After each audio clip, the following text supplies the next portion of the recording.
So fellas, today we are looking at the sword called GoldTusk. This is the hunter exclusive sword, essentially Quick Fang 2.0. Now we've been on a sword kick pretty much for the entire week. We went over Throne-Cleaver in its entirety, and we also went over Throne-Cleaver yesterday with counterattack as well as Shattering Blade, and essentially increases damage by like 560%. We were hitting some crazy numbers, boys. But is it the best sword in the game? Today we will be going over GoldTusk, guys, what's happening on this roll specifically, and how it compares against the mighty Throne-Cleaver. So first up, let's go over this roll. Intrinsically, this is a lightweight frame sword, meaning you get fast movement and quick strikes. Now, something to take note of, lightweight frame swords probably had the largest adjustment in Sandbox 2.5.01. Essentially, they tuned damage output. Ground light attacks got an increase by 17%. Aerial light attacks, though, got a decrease by 21%. Ground dash attacks got an increase by 87%. Aerial dash attack increased by 78%.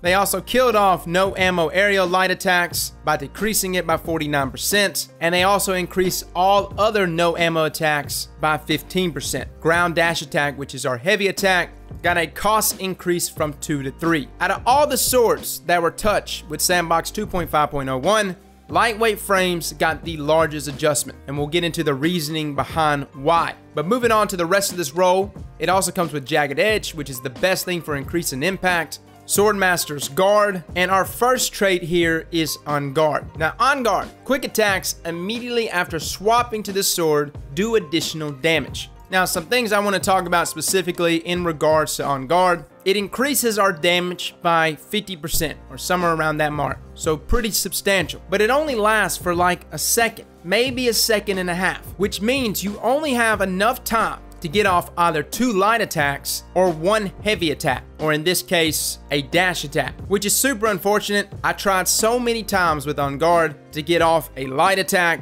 and then immediately follow up with a dash attack, hoping that On Guard would stay procced. But so far, with all the data that I collected, On Guard will only last, again, for 2 light attacks or for 1 dash attack. Now, moving on to the final trait of the sword, which is probably the biggest seller point here, Surrounded. This weapon gains bonus damage when 3 or more enemies are in close proximity. And of course, our mod of choice is also a Surrounded spec. Now, touching up on some damage numbers. GoldTusk, being fully masterwork with Surrounded and Surrounded spec, is hitting 4,824 damage per light attack and 9,648 per heavy attack or dash attack. Now, just comparing this to the light attack and heavy attacks without Surrounded procced, it would be hitting only 3,574 damage per light attack and 7,147 damage per heavy attack. So Surrounded here is actually giving us a 35% increase in damage that will last indefinitely as long as you have 3 or more enemies in proximity of you. Now, our light attack with Surrounded and On Guard hits 7,236 damage. Now, our heavy attack plus Surrounded plus On Guard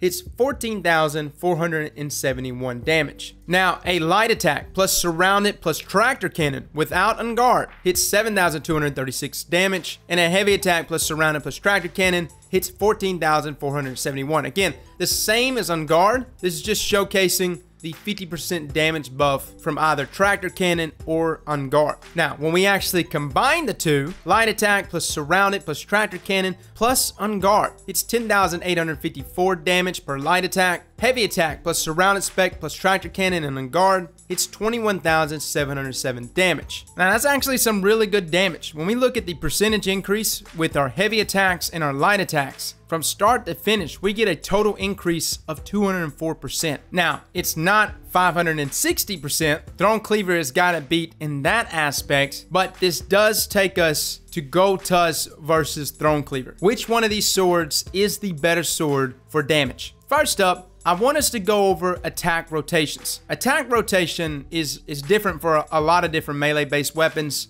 It's essentially a sequence of attacks that can be performed consecutively without causing pause in attacks. There's almost essentially a fluidity in it. For something like Throne-Cleaver, it was a light attack, then follow up with a heavy attack. For Quick Fang or GoldTusk, it was 3 light attacks to follow up with a 4th attack being your heavy attack.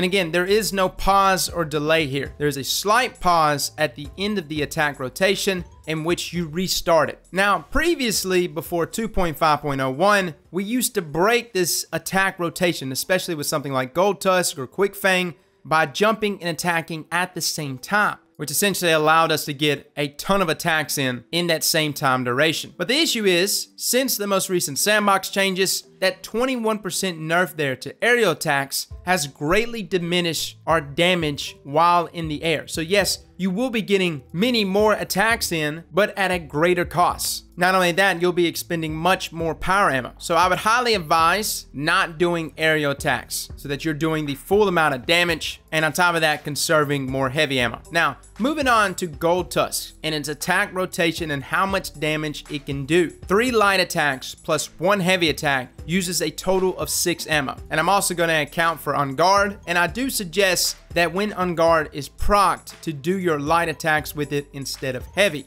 Matter of fact, 2 light attacks with On Guard is the equivalent to 1 heavy attack, but you use 1 less ammo. So guys, I would highly advise using light attacks when On Guard is procced. But 2 light attacks with On Guard plus 1 light attack plus 1 heavy attack gives us a total damage value here on Greg at 43,415. Now, if we were not to proc On Guard here, 3 light attacks without On Guard plus 1 heavy attack is 36,179 damage. Now, this attack rotation can actually be performed in a little over 2 seconds. Very fast. I think that's what makes GoldTusk such a good sword, is how quickly you can spam those attacks. But moving over to Throne-Cleaver. Throne-Cleaver attack rotation is 2 light attacks and 1 heavy attack. This also uses up 6 ammo. And 2 light attacks plus counterattack, because I am factoring counterattack into this, is 10,968 damage. Plus 1 heavy attack plus counterattack plus Shattering Blade is 45,590 damage for a total of 56,558. Now, I do want to mention all of these values, of course, are the tractor cannon values. We're trying to compare best damage possible. Now, this attack rotation with Throne-Cleaver is a little more than 2 seconds as well, actually at 2:14. So it's not that much slower, but again, you're only getting 3 attacks in the time span that you're getting 4 in for GoldTusk. So there's a lot more happening with GoldTusk here. So Throne-Cleaver with Shattering actually is doing 30% more damage than GoldTusk in that time span. But I do want to point out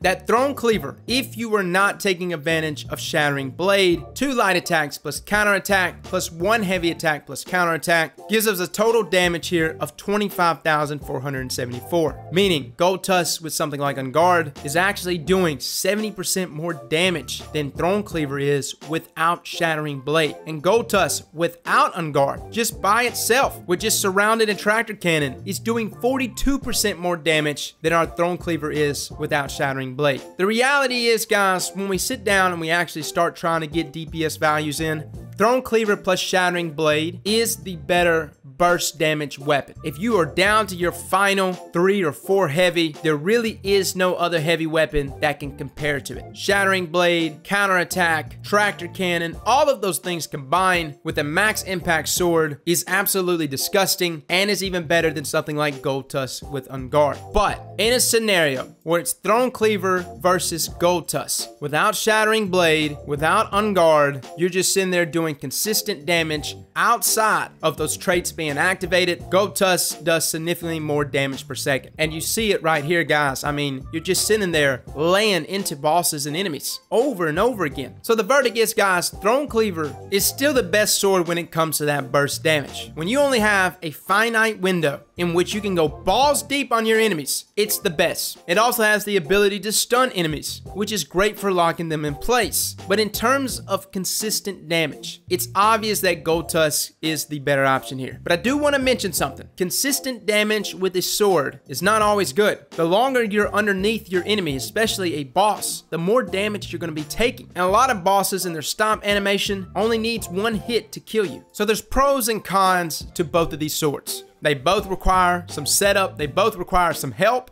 but the reality is both of these swords are very good. I think the only downside that I ran into with something like GoldTusk was that there's not always enough enemies around to proc something like Surrounded, which really kills our damage there. And so in some of those strikes where there's just the boss and nothing else around them, you won't be able to take advantage of that extra 200+% damage. But at the same time, Throne-Cleaver is in a situation where you pretty much blow your entire load in one attack sequence. Yes, you get this ginormous 560% buff there in damage, but you only get it for really one attack sequence, especially in the time frame that counterattack is activated. So long story short, the lethality is there, but not many people are going to take the time to set this up. Me personally, I'm in love. This is my playstyle. This is what I like to use. I would love to go into DPS phases with a full fire team of swords. That would be amazing. So whether it's GoldTusk or Throne-Cleaver, being able to sit there and slice enemies up, man, it's just satisfying, but it won't be for everyone. Well, fellas and ladies, that is our review. We will be reviewing GoldTusk individually tomorrow inside of PvP. This is actually going to be a very nasty sword to use in PvP, especially when combined with certain exotics on the Hunter class, so be looking out for that. Fellas and ladies, thank you all for coming and watching, and as always, slap that like button like your mama told you right.